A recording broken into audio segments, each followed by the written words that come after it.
Regardless of your state or grade level, we all have a reading comprehension standard that asks kids to read and identify an author's opinion or argument and the reasons, the evidence, the support he gives for the points he makes. This is a K-12 standard. Again, regardless of your state, we all have one of these. If you adopted Common Core as a state, this is going to be Reading Informational Text Standard number 8. But some states adopted a version of Common Core, like Indiana. So this is going to be Reading Nonfiction Text Standard 4.1.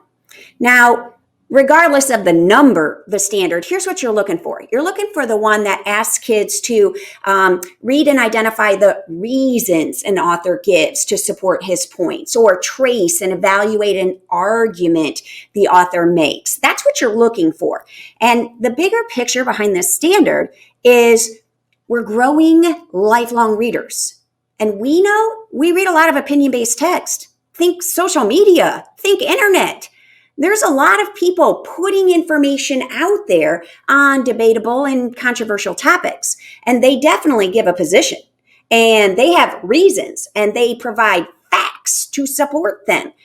We got to teach kids not only how to comprehend an author's perspective, but then also to evaluate, analyze, decide if you agree with it. Is it a strong argument?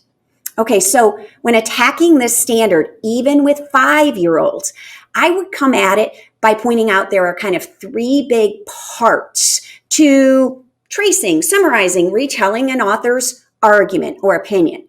And those 3 parts are all tied to a table analogy.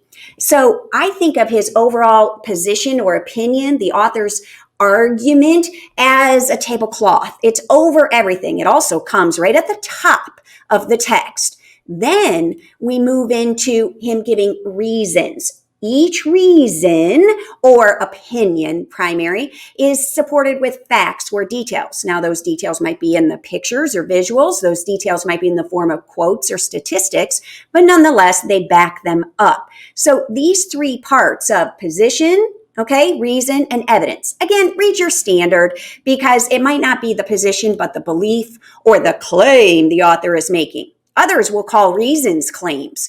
What are the different claims he makes to support his overall argument? And again, these are opinions in the primary, supported with facts or details. And some of you, particularly in the intermediate and secondary, the standard will refer to evidence as not just facts, but also supported with reasoning, explanation, elaboration.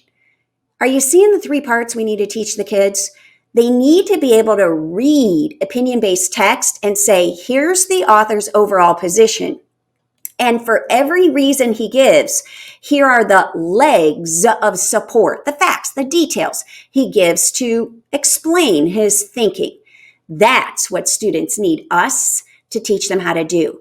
This is really a text structure standard, being able to see how argumentative text is organized.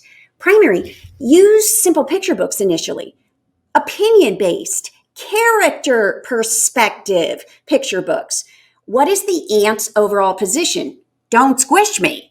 And what reasons does he give? Tables with legs. Click, clack, moo, cows that type, right? The cows have a perspective, and so does the farmer. Each crayon, in the day the crayons quit, each crayon has a perspective, a position, an opinion, and gives reasons for why he feels that way. We've got to get kids to see this, which means the text you choose has to be debatable, arguable. So those are some primary texts you might start with. Intermediate, you can't use your science and social studies textbooks.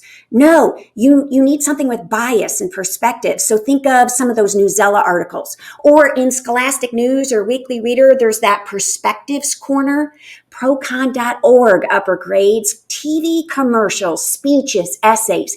It has to be informational text with bias. And that table and leg analogy is going to get sophisticated in the upper grades. It's one overall tablecloth or argument over many paragraphs. And different paragraphs give different reasons, each with legs of support.